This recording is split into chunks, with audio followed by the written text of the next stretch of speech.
All right, folks, let's talk about Vybz Kartel, the self-proclaimed world's boss of dancehall. This guy's music, huge, massive, echoing through speakers from Kingston to London. But his life story? It's not exactly sunshine and rainbows. Kartel's been behind bars since 2011, convicted of murder in a trial that raised more eyebrows than a Nicki Minaj music video. Some believe there's more to this story than meets the eye, a conspiracy, a system threatened by Kartel's influence. Over the next few minutes, we're going to dive headfirst into this rabbit hole, dissecting claims and asking the tough questions. Buckle up, kids, because things are about to get interesting. Now, even before his arrest, Kartel wasn't exactly shy about expressing his fears. He was quite vocal, almost prophetic, about the dangers he felt surrounded him. Think Tupac, Biggie, those guys who seemed to know their time was coming. Kartel was putting out tracks with lyrics that sent chills down your spine, talking about threats, about enemies lurking in the shadows. This wasn't just some publicity stunt, some bad boy image he was cultivating. This was real fear, raw and unfiltered, bleeding out through his music. He even went as far as naming names, pointing fingers at those he believed were out to get him. Now, whether these threats were credible or just the product of a hyperactive imagination fueled by the dancehall lifestyle, well, that's still a matter of debate. But what we do know is that Kartel genuinely believed his life was in danger. He wasn't just paranoid, he was living in a pressure cooker, the heat constantly turned up. And the more popular he became, the more his lyrics resonated with the youth, the more dangerous the game became. He knew he was walking a tightrope, and one wrong step could send him tumbling into the abyss. He talked about being a target, about the police constantly harassing him, about the system being rigged against him. And you know what's even more unsettling? Some of the threats he mentioned were eerily specific, detailing the exact ways in which his enemies planned to take him down. It wasn't just vague talk about guns and violence. It was like he had seen the script, heard the whispers of his own demise. Kartel's fear was palpable. It seeped into his music, into his interviews, into his very being. It was a constant shadow, a reminder that danger lurked around every corner. The question remains, however, was this just a series of unfortunate events, or was there a more sinister force at play, manipulating the strings from the shadows? Now let's address the elephant in the room, or rather, the rhythm on the street. Dancehall music, born in the heart of Jamaica, is often painted with a very specific brush, one dipped in violence, crime, and gang culture. It's the soundtrack to a world many see as dangerous, lawless, and frankly a bit scary. And yet there's no denying that dancehall reflects the realities of its environment. It's raw, it's gritty.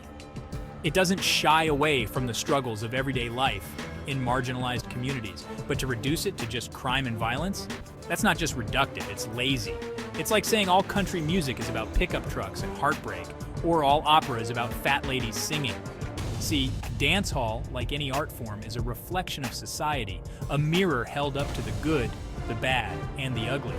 But here's where things get murky. This perception, this association of dancehall with criminality, it created a narrative, a lens through which people, including, let's be honest, law enforcement, viewed artists like Vybz Kartel. He wasn't just a musician, he was a walking, talking embodiment of everything they thought was wrong with society. And that, my friends, is a dangerous label to have, especially when you're already in the crosshairs. It's like this.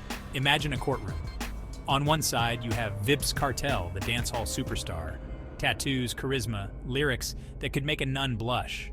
On the other side, you have the prosecution, painting him as a mastermind, a criminal overlord pulling the strings from his recording studio. The association of dancehall with crime, whether fair or not, created a bias, a prejudice that permeated the entire case against Kartel. The deck was stacked against him from the very beginning, and that's a bitter pill to swallow. Now let's zoom out a bit, shall we? Let's talk about the bigger picture, the cultural context in which Vybz Kartel's story unfolds. See, dancehall music isn't just music. It's a cultural phenomenon, a movement, a voice for the voiceless. It's the sound of the streets, the rhythm of rebellion, the pulse of a people yearning for freedom, for expression, for recognition. But like any powerful movement, it's often met with resistance, with fear, with attempts to control and suppress it. Think about it. Throughout history, how many times have we seen art and culture used as a tool of oppression, as a way to silence dissent? From the burning of books to the censorship of music, those in power have always recognized the threat posed by creative expression. And dancehall, with its raw energy, its unflinching social commentary, its ability to mobilize the masses, well, it represents a similar threat to the status quo. It's a challenge to authority, a disruption of the established order. And when you have an artist like Vybz Kartel, someone who not only embodies this spirit of rebellion, but also possesses an uncanny ability to connect with the youth, to make them think, to make them question, well, that's when the alarm bells really start ringing. Suddenly, he's not just a musician, he's a potential revolutionary, a leader of the disaffected, a threat to the very fabric of society as they see it. And what do you do with threats? You neutralize them. Now, whether this neutralization takes the form of character assassination, legal persecution, or even physical harm, the end goal is the same: to silence the dissenting voice, to make an example of those who dare to challenge the system. And in Vybz Kartel's case, you could argue that he became a casualty of this cultural war, a hostage in a battle between freedom of expression and the forces that seek to control it. His imprisonment, then, becomes about more than just the alleged crime. It becomes a symbol, a warning to other artists, other voices that dare to speak truth to power. Now let's not beat around the burning bush of Babylon, shall we? The charges against Kartel weren't exactly for singing off-key. We're talking serious accusations, gang-related activities, the kind of stuff that makes headlines and sends shivers down spines. But here's the thing, were these allegations the whole truth and nothing but the truth, or were they, dare I say, conveniently timed and perhaps even embellished to fit a narrative? Because let's be real, when you slap a label like gang leader on someone, it's like pouring gasoline on public opinion and handing them a match. Suddenly, the nuances disappear, the presumption of innocence evaporates, and you're left with a caricature, a villain straight out of central casting. And in a case as high profile as Kartel's, the court of public opinion can be just as influential as the actual court of law. Now, I'm not here to romanticize gang culture. It's a complex issue with very real consequences. But I am here to ask, were the accusations against Kartel's alleged gang proportionate to the evidence presented? Were they blown out of proportion to fit the image of the dangerous dancehall artist that the media and perhaps even the authorities had already created? Think about it.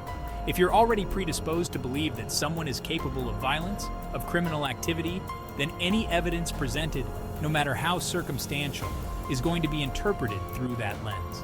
And in Kartel's case, the hammer was the pre-existing narrative of the gangster artist, and the nail was the prosecution's case.